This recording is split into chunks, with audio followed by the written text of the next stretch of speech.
আবু বকরের সিদ্দিক থেকে আলোর ঝর্ণা এনে হাদি জেগেছিল তরুণ আলী। হাদি আধার পর্দা সরায় নতুন ভোরের রবি। হাদি জেলার অগ্রনায়ক বিদ্রোহী বিপ্লবী। নতুন সময় নতুন সফর নতুন দিন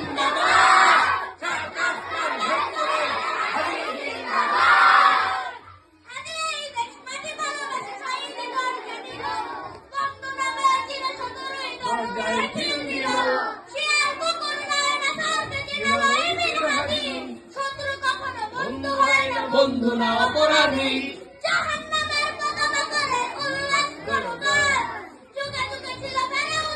তুতারে হয়নি হার কিয়ামত তক